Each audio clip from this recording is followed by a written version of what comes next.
The Startup Way: How Modern Companies Use Entrepreneurial Management to Transform Culture and Drive Long-Term Growth.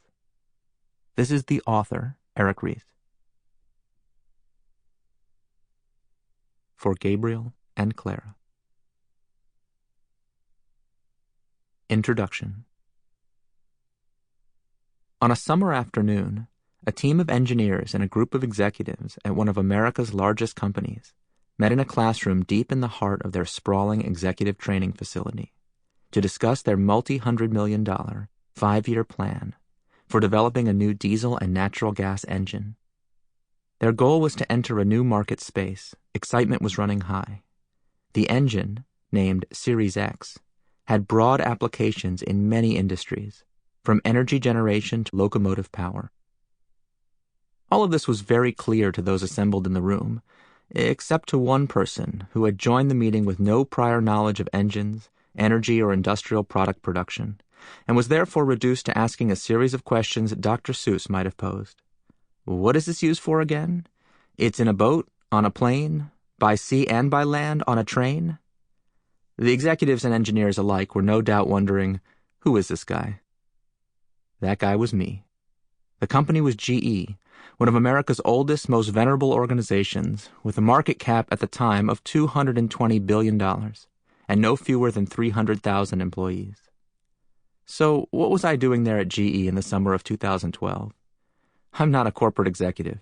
My background is not in energy or healthcare or any of GE's myriad industrial businesses. I am an entrepreneur.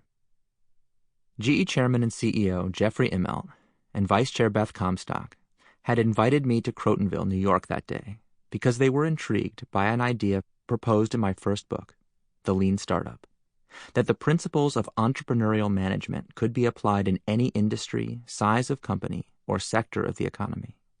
And they believed their company needed to start working according to those principles. The goal was to set GE on a path for growth and adaptability, and for Immelt to leave a legacy that would allow the company to flourish long term.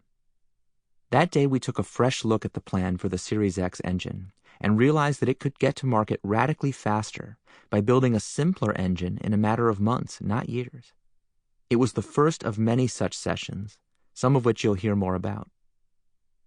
The next day, I had a conversation that seemed on its surface very different.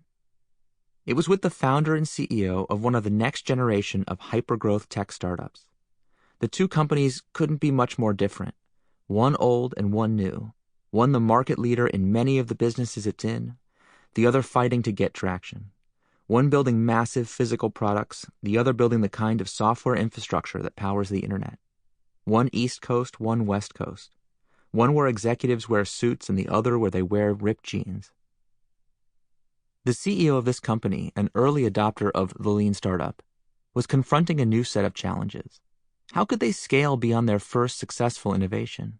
How could they empower their employees to think like entrepreneurs? And most of all, how could they find new sources of sustainable growth? I was stunned by how, despite all the surface differences, these two conversations were surprisingly similar. GE, like many successful companies, was looking to reinvigorate its culture with entrepreneurial energy so it could continue to grow. The startup I'd met with that afternoon was trying to figure out how to maintain its entrepreneurial culture as it grew up. Over the past few years, I've had many such moments when I've been struck by the parallel challenges faced by organizations we typically think of as very different. Out of these conversations with leaders and founders, I have come to realize that today's organizations, both established and emerging, are missing capabilities that are needed for every organization to thrive in the century ahead. The ability to experiment rapidly with new products and new business models, the ability to empower their most creative people, and the ability to engage again and again in an innovation process and manage it with rigor and accountability so that they can unlock new sources of growth and productivity. That process, and how to take it from missing to thriving in any company or organization, is the focus of this book. Who am I? Sample complete. Ready to continue?